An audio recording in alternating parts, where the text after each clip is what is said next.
Okay, good afternoon. Word of caution before we begin.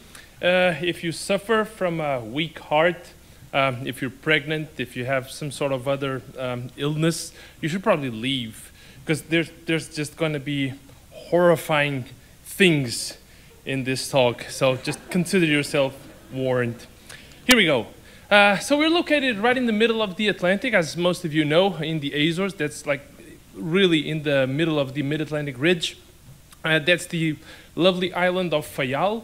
There's 9 islands in the Azores. That's where we are. The view you can see in front is the Pico. That's actually the highest point in Portugal. Anyway, and as we all know, we've all been trying to display interesting, cool animals. We've all seen the presentations yesterday with the Opa and the white sharks here in Monterey. I mean, these guys have been leading the process for years and years. And there's all these new, massive, gigantic new exhibits that display incredible animals. And that kind of had us start to think about new and crazy things, such as pilotfish. They're very, very, very common in the Azores. And we started thinking about them, knowing that they were not an easy species. But we thought, what the hell, we have nothing to do, so let's just play with these. So, some pretty video of pilotfish in the Azores with the blue sharks. If you want to get out there, talk to us. We can make it happen for you. We can get you deals. Because we do have an excellent relationship with the dive folks out there. We basically charter their boats whenever we go out there to collect these animals. So pristine blue waters, 50-meter visibility. That's 150 feet. I mean, it's just insane, the diving out there. So we obviously, when we started to work with these things, we had to do our homework. We had to understand what they're all about. They're epipelagic, they're commensal. You'll never see one pilotfish. You always see a bunch of them, of course. They're usually associated with the fish aggregating devices, or otherwise anything that's sort of unusual in the middle of the open water. You'll find a bunch of pilotfish under them. And of course, you'll see them associated to large sharks, turtles, and a bunch of other things, as you all know. You will also find them as a bycatch to a lot of fisheries, especially in the Mediterranean, dolphin fish, tuna fisheries, and a bunch of other things. You'll find a lot of pilotfish in those nets as well, and they grow exceptionally fast. I mean, you all know that dolphin fish, mahi-mahi, grow very, very fast. Believe it or not, these things grow faster, if you can believe that. So they're pretty much all over the world, very wide distribution. So let's, I'll show you the process by which we collected some animals. We held them for some time. We moved them all over Europe and even here to the US. So let's just cover all that. So we go out in this boat using one of our standard transport tanks, 1.75 meters, 5.7 feet. This is the same stuff we use for moving fish around. And it all started with a phone call. We got a guy telling us, hey, there's a dead whale out there, in the middle of the ocean. So obviously our staff jumps on a boat and goes to this dead whale. Now, because we're European, we're poor, we don't have money because we waste it all on beer and other things. We basically drove so much out to be with this dead whale that we figured we couldn't really do all our collections in one day. So we figured it'd be too expensive and it would waste too much time to come back and go back out there the next day. So these guys tied off to the whale carcass and slept there. Now that's dedication. And also, they had to be properly compensated. This is something we've talked about over the years in this conference even. That nice man you can see in the slide there, Mr. Isauro, he's a commercial fisherman. Now, by helping us catch these pilotfish, so basically spending 2 days of his time working with us with these pilotfish, he made the equivalent of selling roughly 700 kilos, that's 1,400 pounds of regular commercial fish. So that's, that's good business. We're not, from an environmental perspective, ecological and all, we think that's pretty good. So here's a couple of videos. That's Mr. Isauro, that's Gonçalo. We're not going to go through the whole video. I just wanted to get a feel for what's happening out there. He's chumming. We're basically catching these things with hook and line. You can see those long poles. And basically, they have a small puncture wound on the corner of their lip, and then we just pulled that out, wearing latex gloves and everything, and they healed pretty good. Here's another piece of video coming up now. That's a former student of mine, Luis. That's the whale carcass. Needless to say, these guys had to sleep outside. They weren't allowed in their girlfriend's home and wives for 2 weeks. So that really needed to be compensated properly. We're gonna have some underwater footage now. You can see lots of sharks, lots of pilot fish, and basically this dead whale provided plenty of opportunity for us to catch some of these things. And then we have some more video of the pilot fish in our transport box. This is before we started using the big nice tank that I showed you just a while ago. So everything looking pretty good. You know, you can see the little puncture wounds on the corner of the lip, but that heals pretty nicely. So that's the fish arriving to shore. The guy in the white shirt, you can see there, that's Telmo, my business partner. He was at a meeting, very formal meeting. We don't always do our collections in jeans and a white shirt, just so we don't think we're idiots in Europe. That's Telmo's baby girl down there. So we get, it's a pretty much a family affair out there. So we threw these pilot fish in our 200 centimeter round fiberglass tanks that we have in our holding facility, which the government paid for. I think I told you guys about this. Very nice facility we have out there in the Azores. You should get out there and take a look at it. And they're extremely aggressive feeders. Let's just look at this quick video really quick. So that's Orta. We have a bit of an introduction because we think YouTube is cool. So these things feed 3-4 times a day. Exceptionally aggressive feeders. So very, very active. It's just beautiful to look at. Very, very nice. So problems, of course. They do get some infections. We solved that by being very careful, wearing latex gloves, and we give them these betadine baths, which seem to work very, very well.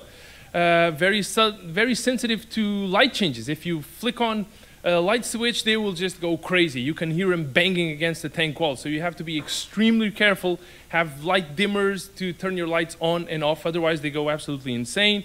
Parasites, of course, we've just seen very good presentations about this. Freshwater baths, praziquantal baths seem to be able to deal with that. Extremely high oxygen demand. We have to treat these things like we're dealing with scombrids or dolphin fish. So of course, lots and lots of oxygen. They jump a lot, so cover your tanks, otherwise you'll lose your fish. And of course, extremely voracious, so we had to feed them quite a bit. And occasionally they kind of swim sideways, which we thought was a little weird, but then we looked into the literature, and apparently it's normal. It's a thing that they do when they don't have a host, and supposedly, apparently it makes them save energy. It just makes it more hydrodynamically efficient. So anyway, it's not really a problem. Then we found out something cool. We had these things swimming in our tank. Everything is looking fine. And then we kind of see something weird happening every now and then. And we got some samples. And we had eggs. We had eggs, and we looked closer. And we had lots and lots of eggs. We had some tiny little baby pilot fish. Now, I'm afraid to admit that, I'm sorry to admit that they didn't really do that well, these baby ones. I guess it just happened. We weren't really set up. We didn't have microalgae, that sort of thing. But, it can be done. So next time, hopefully, we'll be better set up to welcome these babies. So then we got a bunch of orders for Europe. So we started out by moving them by boat over 4 days from the Azores to mainland Portugal. And then we packed lots and lots of food, of course. We had to continuously feed them over these 4 days. We had filtration, lots of filtration, activated carbon, protein skimmers on our transport tanks. And once we got to mainland Portugal, it was time to move them all over Europe. We've been to southern France, northern France. We made a bunch of stops. And that trip took 8 days. So it was a total of 4 days by sea plus 8 days by road. And it was actually very, very successful, as you will see. We started out with 76 animals. We had a cancellation along the way. So we ended up actually with 16 animals at the end that we found them a new home afterwards. So here's the nice video of the fish arriving to Oceanopolis in Brest, in France. And this is very quick, it's just a couple of seconds. truck backing up. You'll see the guys, you know, getting ready with the alcohol. Of course, they knew the camera was there, so everybody's looking really professional with their latex gloves. But we did it anyway, off camera. Trust me, I never lie. And then we've got these, you know, they're being moved with plastic bags, of course. You can never, ever, ever, ever touch these things with a net, ever. Plastic bag with water, always. Latex gloves, so, you know, pretty standard. So let's move just right along. And now we've got this lovely 5 minutes. Okay, cool, we're on track. And we've got this lovely video of the fish introduced to the main exhibit at Oceanopolis. And we got this just a few days after delivered, and we felt so cool. We felt like, oh my God, this is just the most beautiful sight we've ever seen. So everything was looking really good until, before we get to the until, I'll just give you some water quality. Let's just keep the suspense going. Water quality, very interesting. There are quite a few high fluctuations, as you can see there. I mean, we had oxygen all the way down to 68%, all the way up to 400%. They handled that fine. pH, 6.9, 8.1. Temperature, 13 degrees Celsius. This was December in France. It was very cold, and all the way up to 22. So they have quite a wide range. And then, of course, the 16 animals that were canceled, we had them in Peniche. That's where I teach. I had some students taking care of them. They weren't really used to it, but, you know, they did a really good job. It was very hard work, some very, you know, character building stuff and all of that. It was good for them. And that last batch went to the Oceanário de Lisboa. And finally, they all died. There's just no nice way to put it. They all freaking died. They all died to predation. Those pretty ones you saw at the Oceanopolis video before, they died as well. They all died. They all got eaten. And that led us to think, well, we gotta start thinking of ways that we can introduce them so they won't die. Anyway, let's talk about that. So other quick issues. So moving them with other species, they were actually with other species in tanks, that was fine. Biological, the tank size and the bioload, that was fine. Feeding them in transit, that was also fine. Lots of oxygen was good. I've got a lot of statistics on that road trip. Please see me later tonight if you're interested in numbers. So I'll just go really quick through these. Driving in Paris in rush hour is not fun, but you know, I can give you these later. Finally, to finish this off really quick, because I'm running out of time, then we got an email from the good people at Georgia Aquarium who were very interested in them as well, and we had some more animals in the Azores. So we started looking at flights, and our first route was the route from hell. It was 57 hours, and we were like, holy cow, let's not do that. So then we found a better route, which we called the Jesus route, and that was 40 hours through Frankfurt. That only involved the animals spending a week in Peniche, where I teach again. So that drove us to start doing mock transports. We looked at the dissolved oxygen. You'll see some Portuguese words there. Gelo means ice. Jejum means fasting. I was just too lazy to replace the chart. Sorry about that. And multiple different things that we looked at. pH, different formulas, bicarb, carb, Amquel, 3 kilos of ice to keep the temperature down, to slow their metabolism. And I'll give you the final formula that we went with. You can see that basically pH increases as we change our formula in the chemical parameters that we're using. And quick note here, we had the animals coming in from the Azores, spending a week in Peniche at the school where I said. Now, this day, I actually had my 10-year-old stepson being the photographer. And when he saw this picture, he said, there's no way in hell you're going to show that in America, is there? And I said, are you daring me to show this in America? I said, yeah, you don't have the balls to show it in America. It's there. So it for all of you to see. Acclimation, so no mortalities when we had the fish flying in from the Azores to Portugal, to mainland Portugal.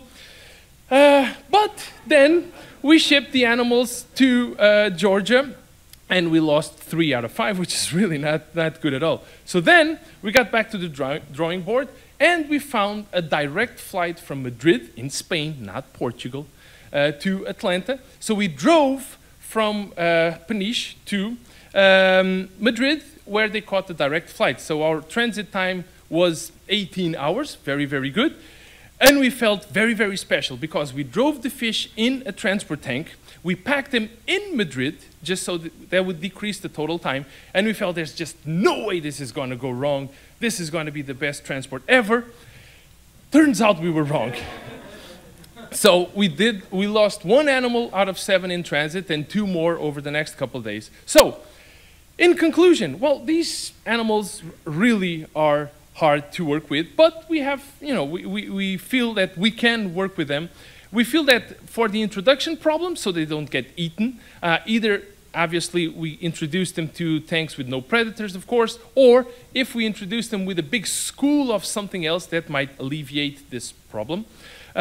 Transport in boxes works. I mean, we've moved them here and there without any mortalities, as long as the time is not too long, and if the size is small enough, that can actually be done. And of course, for the larger animals, we can move them in tanks, which is the next stage in this whole process of moving them across the Atlantic. And I'd like to thank you all for your attention. I apologize, I think I ran a little bit out of time. Thank you so much.